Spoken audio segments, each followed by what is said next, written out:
just now tuning in, hit the like, hit the subscribe, and hit the bell. GMS fam, the green room. Let's talk about it.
GMS fam, the green room. Welcome back to the GMS show, man. How's everybody doing?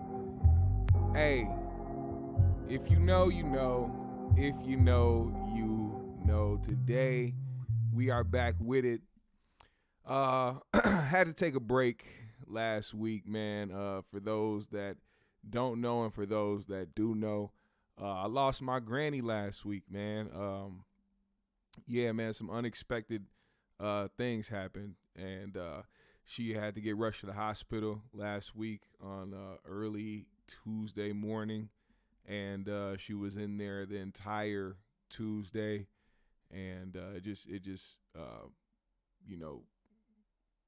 it digressed from there. It just kind of got worse from that point on, and it wasn't looking too good. So by Wednesday morning, she was gone. So it's been a rough time for my family, especially, my mom, my aunties, and just everybody that loved and cared about her. My grandma was a real sweet and, lovable woman.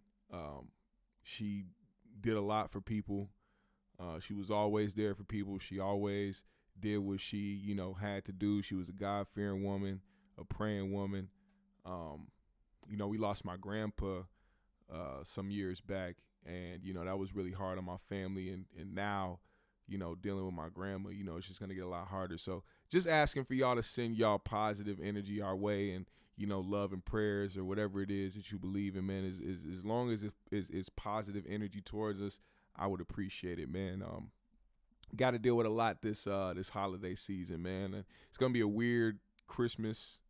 It's gonna be a weird birthday. Our birthday's coming up next week, and same with my older brother. His birthday is 3 days before mine, so it's gonna be a rough holiday this year. But we pushing forward, man. I'm staying positive, and I'm keeping myself grounded. Trying to be there for my family as much as I can. So and appreciate everybody for sending out your condolences and sending out your well wishes to the family. It really means a lot to me. So thank y'all so much for doing that. You know what I'm saying? Rest in peace, Julia Stewart. Wonderful grandma. I love you, and I appreciate everything that you have done for me and my family. So that was my little tribute to my grandma. We have a memorial for her this on the 17th or the 18th, I believe. Yeah, the 18th. So yeah, we're gonna be doing that, and then we're gonna be having her funeral on the 23rd. So memorial here in Minnesota, and her funeral will be in Indiana. Gary, Indiana, her place of residence before she came here to Minnesota, man, and the place that we love so much. So, yeah. Now, we got to get to a lot of things because there was a lot that we missed over this time of me being away. One of those things that I do want to get to first is this whole Melissa Ford, Camron, Joe Budden podcast, and it is what it is beef. If you guys haven't heard, there was an episode of the Joe Budden podcast where they talked about a clip where Camron and Mace admitted to being in a whole house and was getting it in and was running trains and all types of stuff and just, being wild boys, you know what I'm saying? So that crossed their paths, Joe Budden and his, crew at the JBP, and they spoke on it. And one of the things that came from that conversation was a little bit of what Melissa Ford had to say regarding that conversation between Camron and Mace. And it wasn't a very smart comment to make. Here's what she said. Stories upon stories of women coming forward and talking about the fact that that is not exactly the way that I remember that story happening. I don't think that's right what you're doing. I don't think that's right. Well, who's doing? What's you doing? I don't think that's right. Like, them niggas clearly went to a whorehouse and took somebody up out of there. Says them. And that's who told the story. But that's who told the story. I get that. So of course it says them. Who else Is there a distinct possibility that there may have been underage girls in that whorehouse? Come on now. That's crazy. I don't know what you're doing. That's disgusting what you're doing. Yeah, that's crazy. That's crazy. What are you doing? Okay, I'm not gonna land that plane. Just saying. That plane should have never even took That's off. Not a plane. That's not. It's not even wings on that bitch. No pilot. No nothing. No cockpit. What are you doing? Not even a drone. That was a little crazy. Yeah, Okay. you wow. I didn't know where you was going. I don't know That what was the crazy. Canadian whorehouses are like. I don't know. I've never been to a whorehouse. I couldn't tell you. So why would you say something like that? There was underage girls. If you've never been to a whorehouse, Yikes. One thing you need to know about the situation is, in today's times that we live in, Melissa Ford, do you think that it was very smart for you to add that comment in and kind of seemingly put this jacket on Camron and Mace that, for one, you can't confirm or weren't there or anything? There was nobody that came forward to say this or any of that. You just took what they said and added on to the story yourself as a possibility. In this day and age, you cannot do that. See, the way sensitivity works on social media is that people will hear something like that and make a whole story of it. And even if it's not true, it will become true in the eyes of the public because now it has become a story. It has become something that people have taken and morphed 100 different times, and now you have think pieces and all this shit on the internet. Thankfully enough, I don't think people were that dumb to take what she said and run with it. Now, Camron heard about that, and they went on their show, It Is What It Is, to respond in a light way to what Melissa Ford had to say. Listen here. Tread lightly. Be careful. Because I'll tell you one thing, I know a lot of people are ICE. Snipers and sharpshooters. Snipers, sharpshooters, and I know people are ICE. I have you escorted back up across the border. Be careful. Be careful. And it screams desperation, but we'll get a petition to get you out the country. Cut it out. I was gonna let you stay, but Killer. Nah, I'll get out the damn country. I'll make 2 calls, man. But I was looking back to dirt. Tread lightly. Now, that was his response. Now, you saw how Joe and the rest of the guys responded. Also, just to let you know, in that clip, clearly you can see Queen's Flip was not there. There was a doll in place of Queen's Flip. Queen's Flip was not there during this episode. Now, their response was correct. Joe saying, no, this is disgusting what you're doing. I don't do that. You can't do stuff like that. And Ish and Ice both on the same page. No, that's messed up. You can't do shit like that. You can't claim that. And if you've never been to a whole house, why would you even claim some shit like that? Why would you even put that in the atmosphere? They did what they were supposed to do. Now, apparently Melissa Ford hit him with an apology and was like, oh, I was wrong and this and that. Now, Camron being who Camron is, an apology clearly wasn't enough. You can't just put that in the atmosphere and be like, oh, I'm sorry, and that be the end of it. No, you can't dig it. And to me, that's kind of how somebody is going to try to dictate the response, And the way that this played out, you'll see what I mean later on, because Camron wanted to expound on what he had to say about Melissa Ford on the IG Live. And this is how it went. In the 90s, which I was talking about, the actual year I was talking about was 1992. But before I play this, just real quick, he didn't accept the apology. He didn't accept it. Just before I even play this, he didn't accept the apology. As a matter of fact, he let it be known that allegedly, when Melissa Ford was out here bartending in her younger days, before she became a video vixen or during her beginning of video vixen times, she allegedly had sexual relations with Ice-T for $2,000. Now, this information came from a source that reached out to Camron to let him know that he knew about that situation, and Camron let it be known that he knew about that, which, very interesting, very interesting. We was in a whorehouse, and we just laughing, having fun, and we saying we whatever. We was in a whorehouse. Mace don't always give me permission to talk about our old stories because he's a man of God and he got other shit going on, but he remembers his past sometimes, so sometimes he let me talk. Anyway, I'm talking about this time we in the whorehouse and all that shit. Uh-oh. Talking about we slid a bitch, all this shit. Cool, whatever.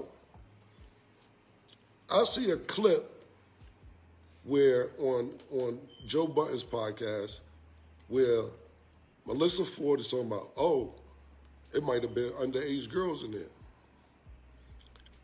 First of all, I only like older bitches. Second of all, it was 1992. We was underage.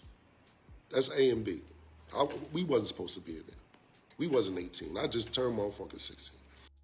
Now, that's a big part. That's a big part about this. I think people were glancing over because they realized that he was about to go in on Melissa Ford. But that was a big thing about this that really even kind of made me pissed off for Camron and Mace myself. Somebody putting that jacket on you and then turning around and finding out that these niggas were underage themselves. Camron was 16 when he was in that whorehouse. Matter of fact, the people in the whorehouse should be in jail. The people at the whorehouse should be in jail immediately for allowing that. You ain't checking nobody age when they come into a whorehouse and you letting 16-year-olds walk in there and smash these grown bitches. What is wrong? Cam, matter of fact, right then and there, we just found out that Cam and Mace were victims. They were the victims.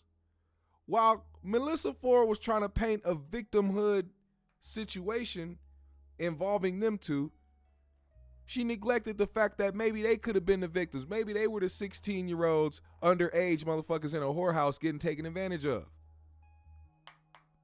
Maybe that. But that goes to the point where you can literally disregard some shit that men go through, especially at young ages. I can't tell you how many men now in today's age I've heard more stories about men being sexually abused at young ages, whether it be by women or men, and it being disregarded because there's this notion that only women are the ones that get put in these situations. It's like, just because I'm bringing it up doesn't disregard the other. What the problem is, there are women out here who disregard that aspect of life. And there are men out here that want to try to tell you that it happens both ways without you feeling like it's disregarding or minimizing the things that the women that have been sexually abused have went through. Like it's that easy of a concept, but people make it hard because they're so stuck in their ways. Now let's keep going. I ain't even defending myself on that nonsense. You're not even from this country. I don't know what the fuck was going on in the whorehouses in Canada or wherever you from, or whatever pedophile shit they on, wherever you from. We not on that. I ain't even going into that. More of the story, she said it. Knowing the times we in, Joe Buttons and them went in on her or whatever. They're like, yo, that's some serious allegations, this, that, and the third. But they didn't edit it out. So from two things I take from that, they either threw her under the bus or they said, fuck it, let's get the ratings or whatever they want to do. Either way it came out, it could have been edited out. It wasn't live like I'm doing live right now. So I ignored it because it was nonsense. So I ignored the shit. We said a little something on our show, but we don't get that. We don't give. See, we don't give this type of energy I'm doing on live. That type of business on our show, my nigga. Our shit is sports and our fun. So this energy don't go on our show. This Cam energy on my own personal time. So we said a little something. I ain't even say nothing. I said, fuck the bitch. The bitch don't know what she talking about, whatever. So yesterday, whatever day, she issues an apology. I'm like, nah, don't apologize. Because I was going to address it when I felt like addressing it. But the reason I addressed it yesterday is because it's like, yo, you say that foul shit, because that's some foul shit to say. Man felt like that shit, like, and the times we in for you to make them type of allegations, don't know what the fuck you talking about? You serious? Come on, my nigga. Come on, my nigga. Stop playing with niggas, man. Anyway, she tried to apologize, and I said to myself, nah, because if I address it in a month or whenever I felt like addressing it, people gonna be like, oh, Kim, she apologized, leave it alone. You can't just say shit like that and 3 days later, 2 days later, be like, oh, my bad, I wasn't thinking. You damn right you wasn't thinking. You wasn't thinking. Y'all shouldn't have said that. You know, that's some serious allegations. Why say that in the beginning? You're not even from here.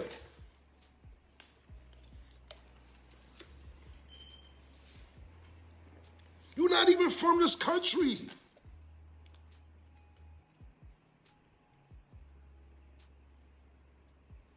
I could have went straight to Ice-T, fucked you in the bathroom for $2,000 when you was fucking doing waitressing. I didn't even go there. You used to fuck in the bathroom. The Kit Kat Club, one of them old ass club bitch. Stop. You a video vixen.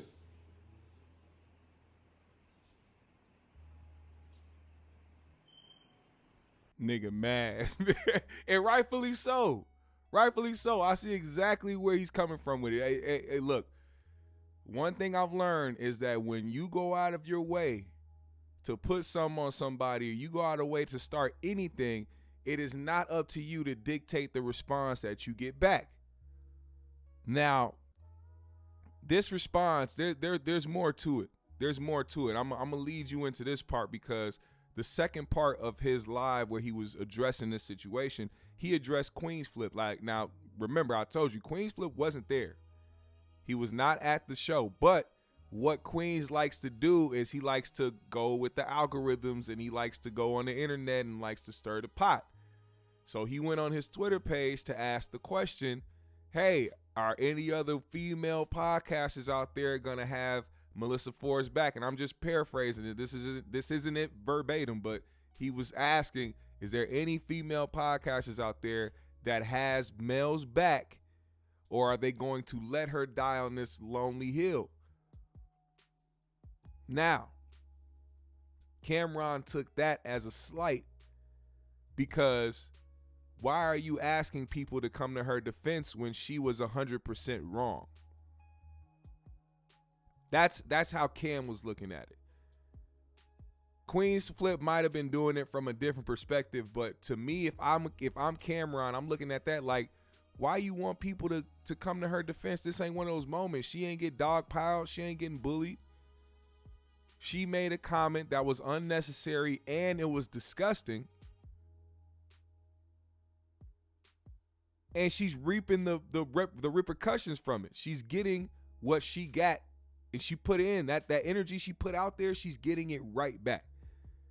Now Cam decided to let it be known, and this is the part where I didn't really agree with Cam at though. And that's how he came at Queen's Flip in this situation. I understand his frustration and how he wants to check Queens for saying the things that he said on Twitter, but he disclosed some information that I thought was very, very, it didn't make sense to me why he would disclose this information. It kind of made Cam look bad, but this is what he said. Watch this. Queen's Flip.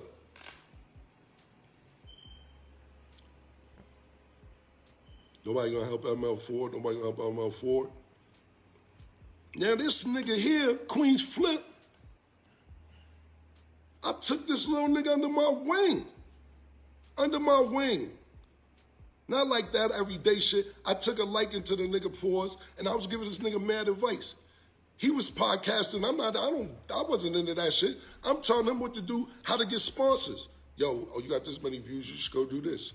Oh, you got this many views, you should go do that. Oh, you should go do this. Teaching them game that I'm in a game that I'm not even in. He want to do skits, popping up to my events. I got sneaker release. I got sneakers. He pop up to the sneaker release, playing games. Can I do a skit? Can I do a skit? Yeah, come on, let's do a skit. I'll do a skit with the nigga. Come on, let's do a skit. Yo, can I do another skit?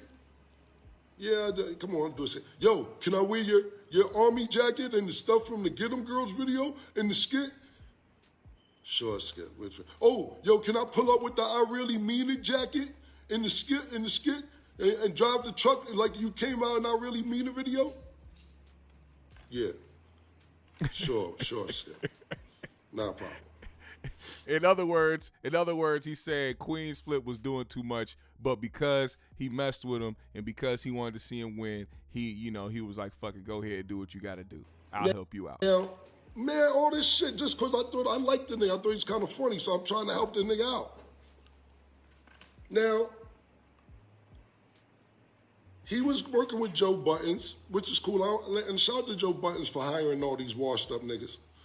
All these old motherfuckers who ain't got nothing else to do. Shout out to you, my nigga. Damn. Because these niggas is washed, nigga. You open a dry cleaning business, nigga. You killing them with that.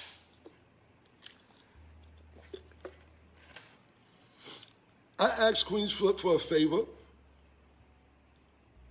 Because I was still mad about, niggas thinking they was dissing my sports show when I first did it. So I asked him for a favor. He didn't do the favor. Now, my favor may have been a little extreme, given, but that's the thing about favors. You don't never know what the favor is when you want your favor back. Don't ask for favors without making a clear-cut deal of what the favor is, because when I ask for a favor, you don't know what my favor is. Now, although I agree with that, there also has to be some type of common sense on top of that. We all grown and shit. We can't be playing the mob games or no bullshit games or trying to be like, you scratch my back, I scratch yours. Like, no, Queen's Flip was asking to do skits. This is internet shit. Internet shit, street shit, two different things. Although I understand the concept, it doesn't fit with this scenario. So if you ask, if Queen's Flip is asking you to do X, Y, and Z skits, and I'm trying to do this to go on the internet, as a matter of fact, you're going to hear in a little bit Queens respond to this and say how much money he made off of the skits that Camron helped him do. But if you doing this, you can't come back to Queens and be like, oh yeah, so your man's just talking shit. You know what I'm saying? I see them talking shit. Let me know where they going to be at, blah, blah, blah, blah, blah, blah. Try to line them up. Try to get niggas, whatever the fuck, whatever he was trying to do. And trying to get Queen's Flip to middleman it. And shout out to Queen's Flip for being like, nah, I'm not finna do that. That's crazy. That's crazy. You asking me to line up niggas. First of all, I'm getting my bag over here. This is my place of employment. And you want me to line up the nigga that's the head of this entire organization because you feel slighted by him saying something about niggas vaguely and not even directly.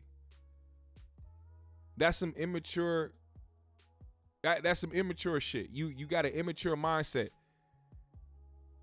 Joe Budden wasn't direct about who he was talking about. All he did was talk about people that, do sports shows and stop doing sports shows. If you felt disrespected by that, which they got over that shit. They talked about that shit. Everything apparently was cool from what I saw.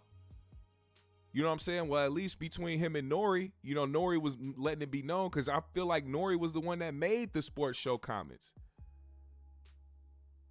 Nori was the one that was like, yo, no, Cam, I fuck with you, man. I got love for you. I would never diss you or never talk about you crazy like all this other shit.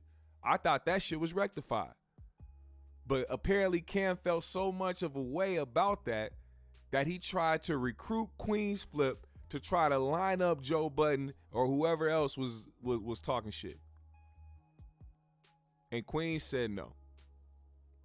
So I had to respect that. Because even though you my guy, these my guys as well. And if you want to get at them, that you go about it the way you want to go about it. Don't use me. I don't care how many skits I did. I don't care how many pink fur jackets you let me wear for skits. I don't care about none of that shit. You asking me to do some shit that I cannot do.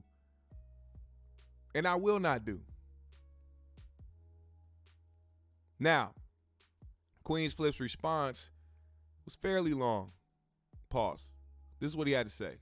Jump out the window, Giles. Camron Giles, my man. I love you. When you jumped out the window. And at first. Hold on. Let me read some of these comments. My bad. Glittery Bub said, if I ask for a cup of sugar one day, you can't ask me to forge checks for you at a later date. Talking about I did a favor for you. Exactly. Dad to the Max said it wasn't a lineup. It was, where'd it go?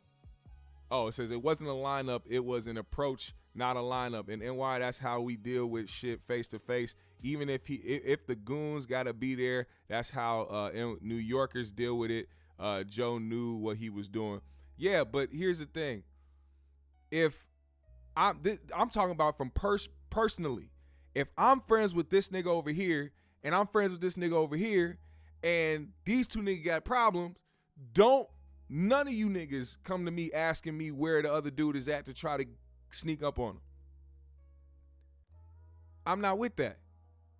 And as a matter of fact, Joe, as we've seen over the past month or so, isn't hiding. Well, at least now he's probably more hesitant to go places, but clearly Joe hasn't been hiding. We've seen people walk up on Joe, make videos talking about him. We've seen that he got into a scuffle at the strip club. He isn't hiding. So Camron didn't need information on where Joe was going to be. He could have just went to one of Joe's hangouts. What hookah bar does this man frequent? What restaurant does he like to go to? As a matter of fact, we both in the space of doing shows. I'ma just hit Joe directly and say, hey man, what's that shit you was talking? Let's talk about this face to face. You know what I mean? Like that's where I'm coming from with that. The middleman part. Going to see Joe face to face, I agree with. If you got a problem, go see him. And I respect Cam in that way where he wants to go see people face to face. It's just that asking Queens to middleman that, and Cam should have known. And I think that was another part of Cam's story that I didn't like. I didn't play that part, but he said after Queen said no, he blocked Queen's Flip. He blocked his number. He blocked his social medias. It was all that shit.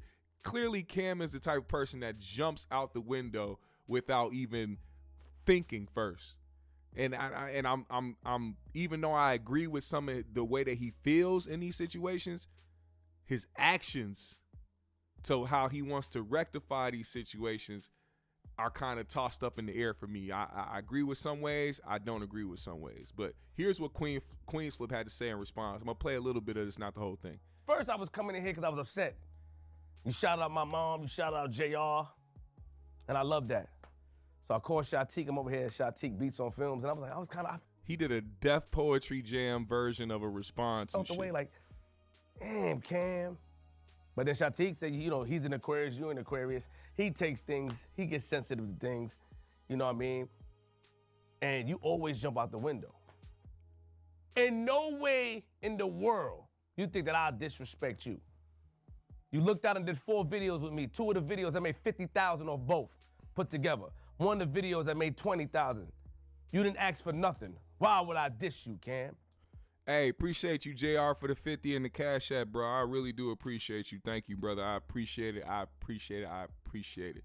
You know what I'm saying? Anybody that wants to help donate or anything like that to the GMS show, the link is down below in the description. You'll see the Cash App and all that good shit, man. Appreciate you. Love, bro. It ain't me, it's you. Why would I diss you when you show my son love? Why would I diss you when you put me onto a bigger bag, Cam? It ain't me, it's you. You always jump out the window. And why? Because of that favor that you asked me to do was crazy. To think that I would do that, the fact that you even asked me to do that was crazy to me. But I know you was going through some things I understood, and I love you, killer. You my man, I love you. You the first person in this industry to put me onto a bag. Why would I play you? It ain't me, it's you. Let me break it down. So Cam, you did all the voice. I don't like that. Yes. We went to JR, Jimmy Jazz. Jimmy Jazz, you had the sneakers, that's when I first met you. Your memory sharp too. Hey, for old man, your memory fire, dog. I don't know what you eat, and I told you this. Yeah, I forget what I eat the next day. You must be healthy. You look good. I smell money on you. Yeah, you right. We went to Jimmy Jazz. That's the first time I met you. I met B. I remember B being upset. He thought I was playing around. You looked out for me. You said, nah, that's Flip. We shot some skits, and then you invited me and JR and my man Space Ghost at the time to the crib. And from there, our friendship blossomed. Now, you put me onto a production company. You put me onto ads and sponsors. I always say you're the first industry person to put me onto a bag. You helped me get a bigger bag. Why would I play you, Cam? It ain't me, it's you. This is the poetry version of it. Every time he says something that he feels is a bar, it ain't me, it's you. Oh, let me go forward a little bit. Never. From the Web and Nitty era, I'm from Queens. I appreciate that. That's why I appreciate Joe. Obviously, I wasn't there when she said it. And I didn't watch it, but I heard about it. You know I don't watch nothing, Cam. And with the washed up stuff, Cam, washed up, I get 1 million views a day on my Queens Flip channel, youtube.com/QueensFlip. Look at the views. My numbers is up, and that's without the podcast. We talking about skits and what I'm doing and getting the bag. I learned from you, Flea. You my man, you put me on how to get it. Car company out there in China about to fly me out. I learned from you, Flea. It ain't me, it's you. It ain't me, it's you. Melissa Ford said what she said. Oh, shit. I'm gonna read the tweet to you. My man really did this shit in black and white. Let me read the tweet to you, Flea. Hopefully, because you read what I wrote. I said, real quick, are any women podcasters going to come out in defense for M4, or y'all just gonna let her stand on that lonely hill? What up, Subliminal? Yeah, I want to play this part real quick because I want y'all to hear his explanation for that tweet. Because like I said, from Camron's point of view, he's looking at it as, why are you even attempting to try to have anybody come to the rescue of this motherfucker who said this foul shit about me? And you know how foul it was, but you still went ahead and went on Twitter and decided to ask this question because for some reason you looking for somebody to save this motherfucker who was wrong. She was 100% wrong. There is no saving that. So here's his explanation as to why he tweeted what he did in defense of Mel. What do you mean by lonely hill? Killer, that wasn't a slight at you. She's on the hill by herself because none of us in that podcast agree with her. That wasn't towards you. That's my algorithm stuff I do to get at the fans. Because they were attacking me and attacking us for not defending her, meaning that no one is standing with what she says. Why would I come? Yo, I had somebody accuse me and make up stories about me before, Cam. I had somebody do that. Why would I stand, especially my man? I don't want to play like that. Whoever showed that to you, I know it ain't B or anybody that I rock with, Sugar Doug, or none of the homies that I rock with. That's sucker stuff. Whoever showed you that and made it seem like I was talking about my man. But you felt the way already. You felt the way because that favor you asked me was impossible for me to cash in on. That favor, and I was you checked me on the phone. Yo, Flip, why would you talk to me like that? Because I was so surprised that you asked me for a favor like that. That's all it was, and I apologize. I said, yo, Killer, my fault. I didn't even mean to talk to you like that with that type of tonality.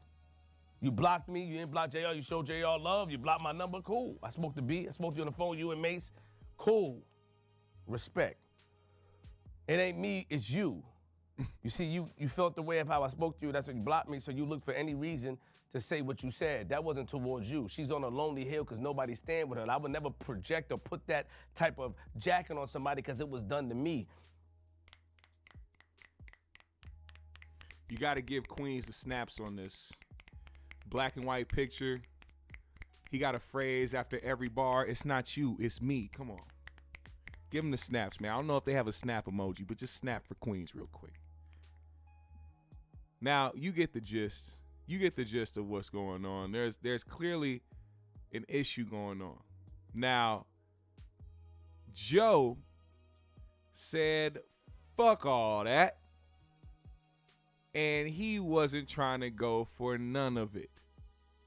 Joe did not want to back down from this feud between him and Camron, even though he does agree with the fact that Mel was wrong. But the one thing he won't do is sell his own co-host out. Listen to what Joe had to say. So please, please, you already.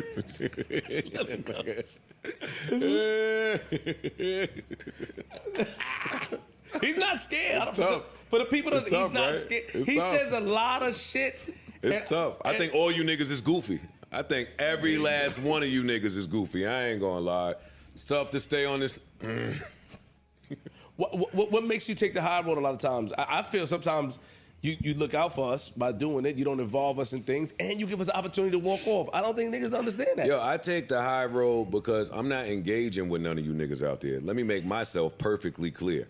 I don't do back and forth with none of you niggas out there. I don't do responding. I come in here and like to dictate. I dictate. I say what I need to say. You feel however you need to feel about it, and we just go on our separate ways. I'm not trying to have a discourse. When I come in here, it's not because I'm trying to relationship build with none of you niggas out there. So, there's not much to be said. You said enough. Thank you. What up, Montez? I stand with Mel on all fronts, whatever it is. As a co-worker, as a friend, I feel like it's our jobs up here to check it, which we did, with love. Mm-hmm. I don't give a fuck about none of these other goofy niggas out here and what they got to say. That shit is performative and it's shenanigans. I'm not with none of the performative shit. You think you got a lawsuit, call your lawyer. You got enough lawyers, I think they'll advise you against it. And I don't think niggas' paper is long enough for frivolous lawsuits that they don't have a chance on winning. Yo. Call your lawyer, look up what defamation means. I'm not doing this shit with you niggas out here. You niggas is trying to play algorithm games, and I'm not with none of it.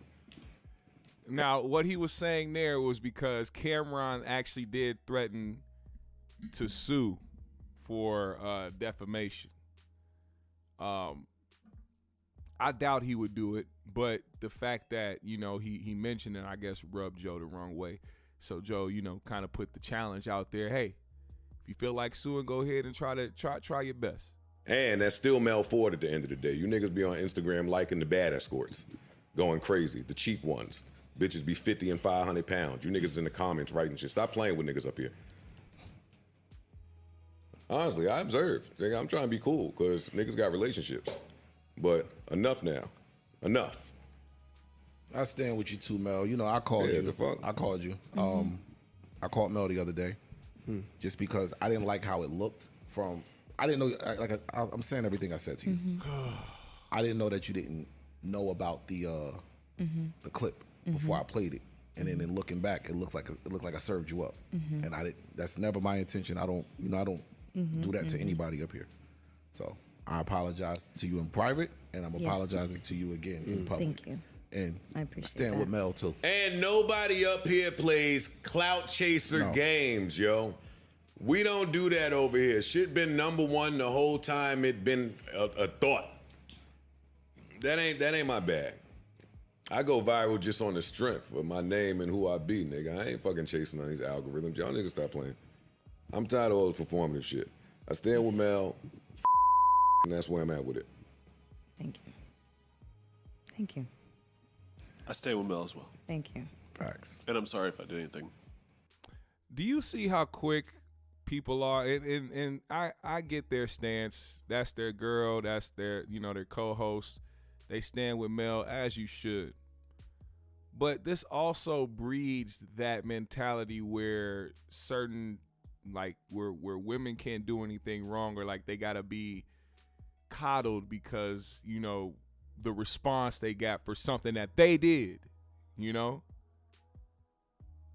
Mel went out of her way to say something that she shouldn't have said. Cam's response is Cam's response, whether you like it or not. There shouldn't be this thing now where Mel feels attacked. She shouldn't feel attacked at all. She should take this as a grown woman and learn from it, not to do something like that unless you actually had some actual info or something like that, or even spoke to a girl maybe who maybe even claimed that she was at one of those, establishments and, X, Y, and Z. But there was no evidence. There was no, she didn't have nothing to stand on. She just said something. And to me, it was egregious. I don't know what the word to use for it. This was blasphemous. You don't say those type of things. You got to take this and learn from it. Because if we start coddling people, or if we try to make it seem like they are the victim, or that they need to be the one to come, or you need to come to their rescue when they were in the wrong, they'll never learn from it. They'll repeat the same shit that they just did. You can never dictate how somebody responds to the actions that you put forth. Nasty actions at that. Speaking of nasty actions, as we segue over to Diddy. Oh, man. Diddy put out this statement on the 6th of December. He said, "Enough is enough. For the last couple of weeks, I have sat silently and watched people try to assassinate my character, destroy my reputation and my legacy. Sickening allegations have been made against me by individuals looking for a quick payday. Let me be absolutely clear. I did not do any of the awful things being alleged. I will fight for my name, my family, and for the truth. Sean Diddy, Brother Love, Freak Off Combs." Now, after Diddy decided to break his silence since the allegations broke forth and the settlement that he had with Cassie, they said, "We don't give a fuck about any of that you talking about. Enough is enough." No, it's not enough, because we have more allegations. Yeah, that's right. More allegations have sprung up on Diddy, and it doesn't look good. And now we are watching the fall of a legacy. The fall, and I mean the horrible fall. I'm talking about there's debris and there's stairs and there's objects in the way of this fall. Like, he's hitting stuff on the way down. Like, this is bad. It's now being reported as of yesterday that 18 businesses and more, by now, I'm pretty sure after 18 businesses fall in line, more are going to come as the days go by, but 18 businesses have terminated their relationships with Diddy's new e-commerce company in light of his abuse allegations, which means these big corporations are saying, let's get rid of Diddy. Damn, I should make that a shirt. That would sell the fuck out. Get rid of Diddy. Get rid of Diddy. We're going to do that. We're going to do those shirts. Get rid of Diddy. But a lot of people are falling out. As a matter of fact, one of his partners in his alcohol brand that he himself and his brand alone have made popular, De Leon, they pulled back. They said, they asked the judge, they were like, "Hey, judge, This man has become extremely toxic ever since these allegations have dropped against him. We don't want him to be in control of a $15 million marketing budget because we don't think that he will be making the right decisions for the company. Ain't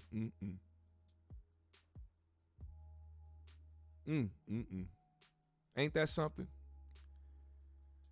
Justin Furlow said, how are you fighting for your name when you settled after the first day? Looked like the nigga folded to me. That was a problem to me too. Him settling in the first day was actually very wild to me. I didn't expect him to settle that quickly, but I think he was trying to get ahead of it. I think he was trying to make sure that all this stuff went away, because as soon as you pay, as soon as you settle or whatever in court, that person that got their money, they ain't trying to do anything else. Clearly, as you can see, Cassie ain't said shit since she got paid. Now, I'm not saying that nothing happened to her. I'm just saying it tends to happen when people settle. You don't really hear nothing after that because they got what they needed, or they got what they wanted. Now, this is it's gonna be interesting to watch as time goes on, because Diddy has, I mean, despite him being a freaky nigga, he has done a lot in this industry. And it's going to be crazy because, like I said, we going to see a Frank Lucas happen. If Diddy goes down, he's not going down without a fight. We are about to find out about all the niggas that participated in the freak-offs, all the booty holes that he done twiddled in his past and in present days. We going to find out about all of that. Diddy is not going down without a fight. If he's going down, oh, please believe me, you niggas going down with him. And that's exactly why you have not seen anybody, and I mean nobody, that has been associated with Diddy come out to speak out against these egregious allegations. He knows too much, he's helped too much, and he's just that, I mean, for as long as it lasts, he's that powerful still. Now, with the decrease of these businesses and these relationships, who knows what's going to happen? But I'm pretty sure Diddy has given out enough favors to where he can have a little bit of cushion until things probably get back to, or hopefully get back to what he wants them to be. I don't know how long it's going to last. I don't know if we'll end up seeing Diddy behind bars. I don't know about any of it. But what I do know is that once these allegations start swarming, we saw what happened with Bill Cosby. We saw what happened with a lot of these powerful individuals, these people that had a lot of money. We've seen it. They don't give a damn. They don't. If they want you, they'll get you. Good luck to Brother Love. Good luck to Brother Love. That's all I can say. Now, speaking of good luck, one person that has had good luck over these past few years is a man by the name of Charleston White. He has been making his rounds across America doing stand-up shows and doing interviews and just all out making a raggedy fool of himself while sprinkling in some, thoughtful think pieces about certain aspects of the black community. Now, while he was on the road, Charleston was on stage and he ended up getting into it with somebody in the crowd who booed him in the front row, and this is how it turned out. Talk right. I already got the back here. Talk right. I already got the back here. I don't give a damn about getting booed, nigga. I done already got paid. You paid to see me, nigga. You paid to see me. Lakers, Jazz, and Warren ass, nigga. Pull out some money, though. Pull out some money, though. Pull out some money, though, nigga. Bitch ass, nigga. Pull out some money. Pull up. I hit you in your goddamn head, nigga. Pull out some money, nigga. I hit you in your goddamn head, pussy ass. As soon as he picked up the vase, you should have known he was gonna be on some fuckery, but niggas be niggas. Hit you in your goddamn head.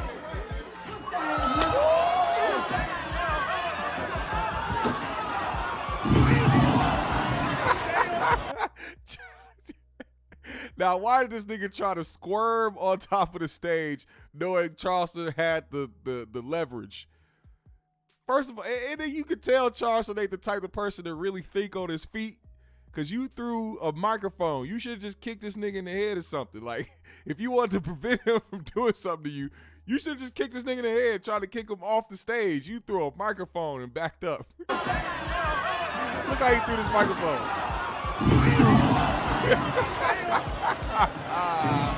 Big came out the corner and tackled him. Hey, I said this. I said if anybody wants to get at Charleston White, all you have to do is charge him on his blind side. He'll never see it coming. And look, what I say. Look at my man. Charge him on his blind side. Charleston had no idea he was coming. Put me up, bro, Typhus. Put me up, bro. Now, let me tell you something, man. The ending of this video is probably the funniest because I know I'm not the only person that noticed that a fat bitch was recorded because you be the only person out there talking about some, put me up here.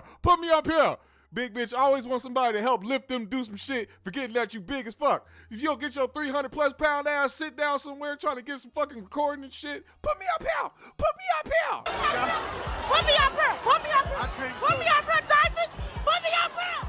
Put me up here. Put me up here. Don't nobody want to lift your big back ass. You big hefty bugaloo booty ass bitch. Nobody want to help you up on stage. Help me up here. Put me up, bro, Typhus. Put me up, bro. Dog right.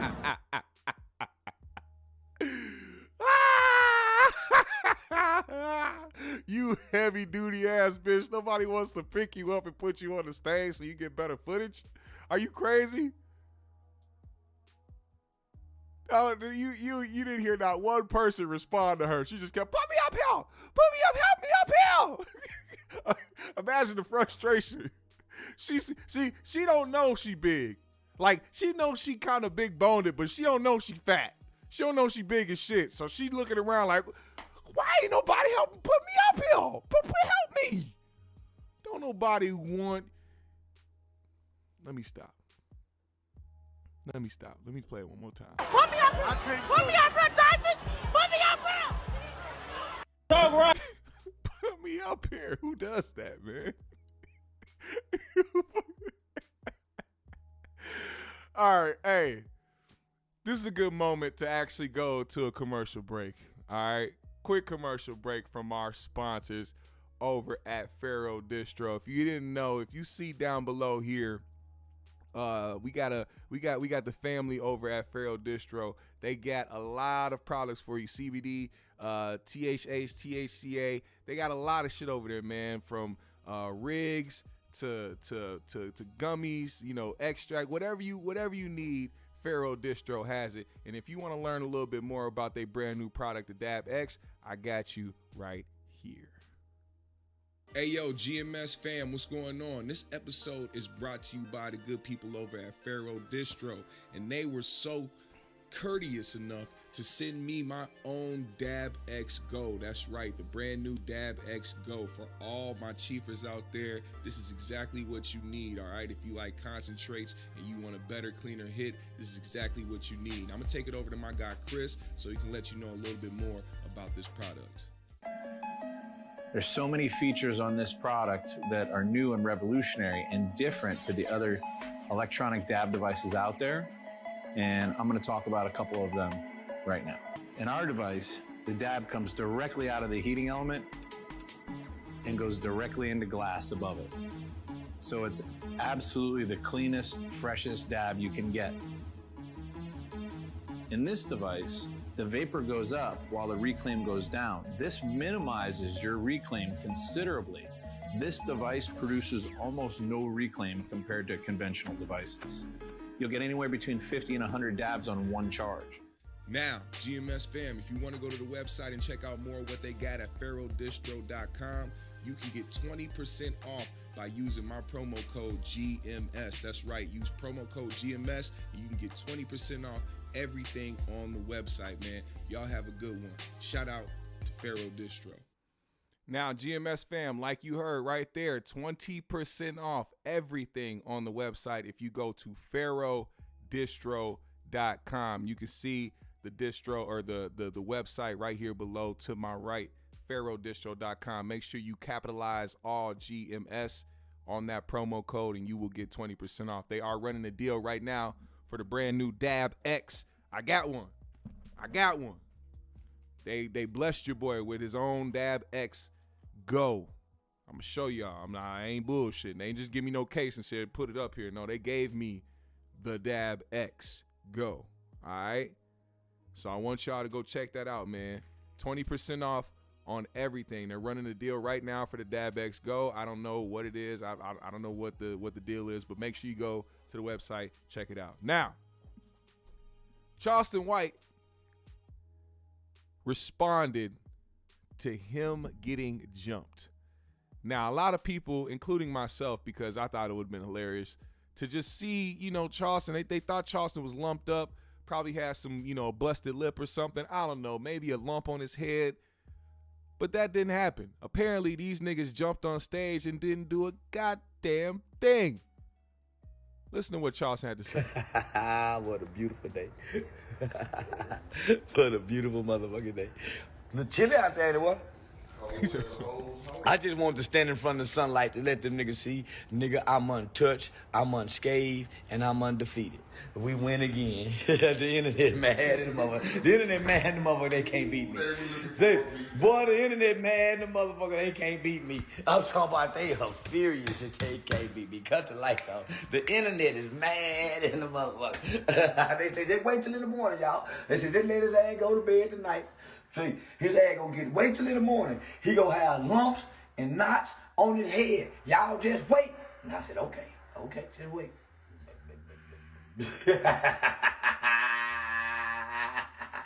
Say, I told him, nigga, just wait in the morning. Just wait. I'm telling you, nigga, I know how to weed punches. This nigga look crazy, man. Put a nigga out move at all. Look how he Hey, when you bust and she keeps sucking. Put a nigga out move at all. And a nigga had nigga come running out of nowhere like Adam Sandler on Waterboy. And boom! Hey, nigga. That nigga delivered a mean tackle. I'm not bullshitting. They need to give that nigga credit for whatever last football team he played for. That nigga need credit for that motherfucking sack. That nigga did a hell of a motherfucking sack. They just knew I was gonna wake up this morning. They just knew I got tackled, and when I got on the ground, I went to getting done like niggas do when they get done on the ground. Kicked in the head, kicked in the mouth, punched on some more. They just knew that it happened. They thought that nigga who ran over there to try to swing, they didn't know Dewberry knocked it. Bow! Say, and them nigga went to say, Tim nigga went to try to wrestle a nigga. Nigga, I don't want to play football. Where my goddamn money go? I just dropped my back end money. And what nobody think about the back end but me. I'm the only nigga at the bottom of the pile thinking about recover the fumble. Get the fumble. Just fall on the ball.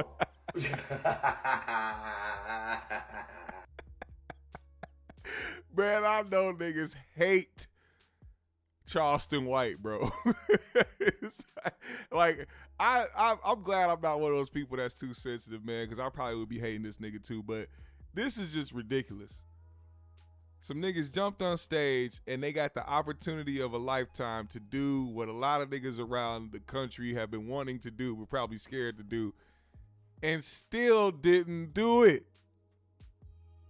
Y'all just gave this man so much more ammo, so much more confidence to walk around and talk about how you hood niggas ain't bout shit. Now, I don't know if these are some hood niggas, some gangster niggas or whatnot. These probably some men that stood on business. Like, you ain't finna, blah, blah, blah. You ain't finna toss no shit at me. I'm finna get at you. But Charleston is gonna run with this. As he should. It don't make no sense, man. I mean, if you're gonna jump on stage and try to bang on somebody, man, at least get the job done. That don't make no sense, man. Y'all niggas went out sad. Speaking of going out sad, this is the last thing I'm gonna speak about. Jonathan Majors, man, he is currently in trial right now with his ex-girlfriend, the girl that apparently he whooped on. And some things are coming out about Jonathan in this court case. Some things about her as well. Now, one thing that came out was apparently he told his Milk of Magnesia that she needs to be more like his Coretta Scott King and his, I forgot who, or Michelle Obama, whoever he was talking about, which in itself sounds ridiculous. I mean, that just sounds like some, oh my God, I don't even know what word to use for that. But this is the evidence she came forward with in court in saying that he said these things. Also, what else is coming out in court? It appears as though he admitted to physically attacking his ex Grace Jabari, and new text messages entered in as evidence. And here's one thing that was said. This is what was entered in as evidence in their trial. This is a text message from Jonathan Majors. Last night I considered killing myself versus coming home. Majors wrote to Jabari, adding, I need love too. Or maybe I'm such a monster and horrible man, I deserve it, and I should just myself. In this way, my existence is miserable. I want to die. Jabari, which is his ex-girlfriend, his Milk of Magnesia, who in court was turned in the direction of the projected text messages, had responded, I will not go to the doctor if you don't feel safe with me doing so or don't trust me to. I promise you I would never mention you, but understand your fear. Then it went on to say, telling her that she could not reject his love and admonishing her for not hugging him after the fight. Majors noted by text, I will probably off myself. It's not really contemplating anymore. He added, I'm a monster, a horrible man, not capable of love. I'm killing myself soon. Well, that's interesting because here's something that somebody tweeted in regards to the statement. She said, y'all owe Jonathan Majors an apology crowd. Come look at this and realize that apology is never happening. Now, I just want you guys to remember that these text messages that are revealing that he attacked his ex-girlfriend, even though they have been in court playing video of her actually running after Jonathan Majors and seemingly running after to try to attack him on video. It's on video. They have it. I just want to say this. When the Keke Palmer and Darius Jackson shit was going on and she put it out there that he physically attacked her, and you guys saw those still images, and you guys, you know, all the women out there that was like, see, I told you, he's a monster, he's this and that, he's abusive, he's this and that. As soon as the man put out messages and text messages and voice messages that revealed that Keke was actually putting hands on him, you guys turned that into some type of domestic abuse victim mentality thing. It's like some psychological, oh, she's only saying this because this is what victims do with their abusers. They try to, you know, take the blame for things that is, what? Or maybe both them niggas was abusive towards each other. And we live in a society that once the man decides to slap your ass back, now all of a sudden it's a problem. No, keep y'all fucking hands to yourselves. Keep your hand. And that's what I don't get. Anybody, and I'm saying this, and I stand by this. Any grown individual who is in a relationship with another grown individual, if one of those people feel the need to physically harm you, they do not love you, they do not care about you, they do not even like you. They want to control you. That's the only reason why anybody would do anything like that in any type of relationship. Keep your hands off people. It's as simple as that. Now, I've also said that when it comes to these court dealings, it's not about what the public thinks. It's not about the think pieces on Twitter. It's not about how many likes and retweets you've gotten on a post talking negative about somebody. It's about what people can prove in court. And right now, what's being proven so far is that A, you have an exhibit of Jonathan Majors seemingly admitting that he attacked her or that he put hands on her. And then you have video footage of this woman attacking him. So what does that say? What does common sense tell y'all in this instance, huh? Same thing it told me in the Kiki situation. Them two niggas are abusive. And I'm telling you right now, it don't matter what relationship either one of them go to, it's just going to follow them. If you ain't doing no type of active work to try to fix that trauma or to try to fix those issues that you got with yourself, it's only going to carry on into the next relationship. So I wouldn't be surprised if we hear the same bullshit happen later on down the road with Jonathan and, you know, Megan Good, or down the road with his ex and some other dude. It's always going to be the same thing. People don't understand that. When you are toxic, you're toxic. See, there's a lot of people out here who will carry those traits, right? And then once they get alone and then they start fiending for a relationship and trying to get a man or trying to get a woman, then they start trying to put it out there that for some reason or somehow they aren't the problem. It's the person that was before them, the person that they were just with. It's them. They treated them this way, or they had this mentality and they were this and that. They didn't comfort you or they didn't love you. No, that's not it. You are toxic and you carry toxic traits and you pass them on to other people because you haven't dealt with them yet. You haven't tried to figure it out. You haven't tried to remedy the situation.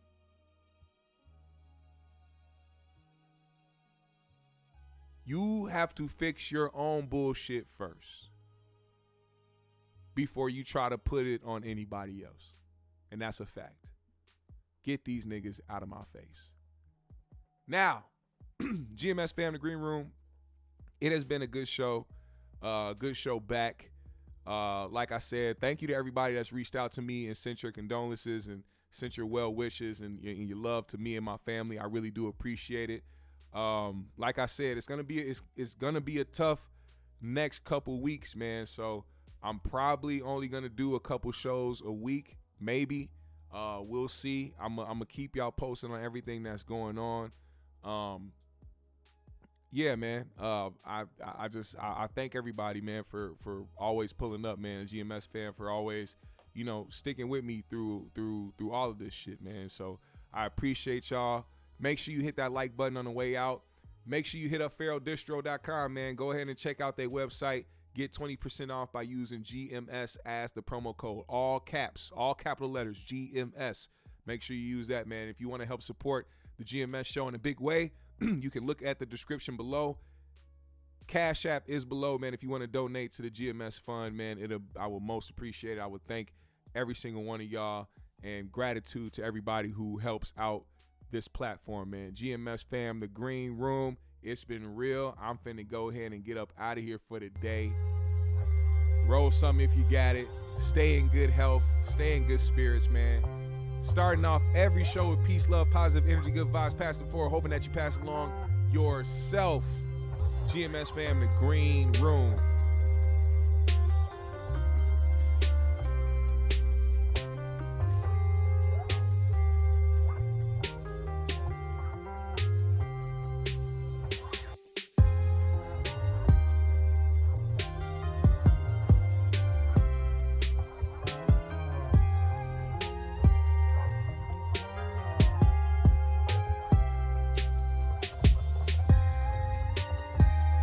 Hey, I see them niggas scared to talk about something. Don't worry, I'm still been peeping. I still been peeping game, you know. Things get exposed and then people want to get quiet. You know, they all was for going at people and going at the YouTubers. Now all of a sudden it's quiet now. I ain't hearing nothing from that. Maybe enough people ain't seen that episode yet. Maybe we need to share that episode a little bit more. Maybe we need to promote it as a To Catch a Predator episode. Maybe I need to change the title. To Catch a Predator 5150 version. Should I do that? Now, if I was a clout chaser, I probably would. But we gonna see. I'm gonna just let it do what it do. I'm gonna let them find it. If they find it, then cool. Maybe they don't know, you know. Maybe they haven't seen it, you know. I don't know. But we'll see. GMS fam, the Green Room. It's been a dope show. I'll see y'all later this week. Much love and gratitude. GMS fam, the Green Room. We out.